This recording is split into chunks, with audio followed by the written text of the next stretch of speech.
Hi guys, magandang araw po sa inyong lahat. Ito naman pong kaibigan nyo si Jake. Sa video natin ngayon, pag-usapan po natin ang sinasabi ni Idol Philip Salvador na epektibo daw siya sa Senado. Before tayo guys magsimula, magpapasalamat muna po ako sa lahat ng mga viewers, silent viewers at followers sa channel ko. Maraming salamat po from my bottom of my heart sa inyong walang sawang panonood at suporta. Kung bago lang kayo sa channel ko at gusto nyong video nito, paki-like lang po, share, and huwag kalimutang mag-subscribe.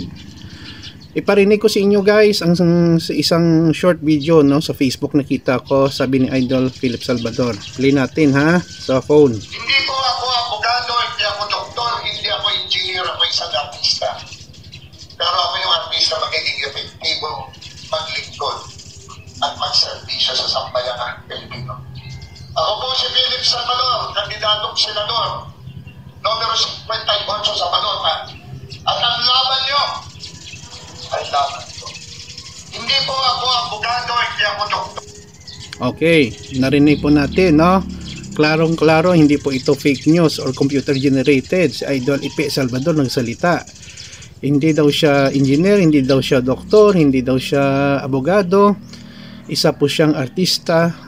Siya po si Philip Salvador, handang maglingkod sa sambayanan, epektibo daw. Nako, kayo na pong manghumusga sa kanya kung epektibo talaga siya, no? Pero before na tumakbo sa politika si Idol Philip Salvador, marami po to siyang mga issue. Kay Cristina Adicena, nangutang daw siya ng pera, hindi na bayaran, naging asawa niya.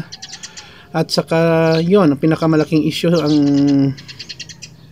pag-abandona niya, hindi pag-child support kay Josh, no? Joshua Salvador, anak nila ni Chris Aquino, pinabayaan niya, no? So, ito guys, sabi nga ng mga netizen, hindi po ako abogado, hindi ako doktor, hindi ako engineer, ako isang artista. okay. Pero ako yung artista magiging epektibo. Lakas ng loob mo ng puhunan kalabasahan kay yan. Ako po si Philip Salvador, kandidatong senador. Okay. Numero 58 sa balota. Ikaw ang tunay na artista, walang kukwenta-kwenta, sumama ka sa politika na walang namang alam. Hindi ako doktor, hindi ako engineer, ako isang artista. Pero ako yung artista magiging epektibo, maglingkod at magserbisyo sa sambayanang Pilipino. Ako po si Philip Salvador, kandidatong senador, numero 58 sa balota. Okay. Sa mga comment ng mga netizen guys, hindi talaga maganda, no? Kasi artista siya, wala na naman siyang pinatunayan. Kahit tumakbo lang siya bilang isang councilor, vice mayor or barangay kapitan sa isang barangay, no? Dito sa Pilipinas, wala naman ipinakita dito si Philip Salvador, no? Ngayon ginagaya niyang sayo-sayo, no, Mr. Epektibo. Sa totoo lang guys, no, ang qualification ng bilang senador dito sa Pilipinas ay very simple lang. Able to read and write, marunong ng sumulat ang magbasa, meaning kahit hindi ka nagtapos ng pag-aral, pwede. Filipino citizen ka, yun lang po. At sa tamang edad, yun lang po. Hindi naman po batayan dito na dapat abogado ka or engineer, no? So, kahit sino pwede tumakbo.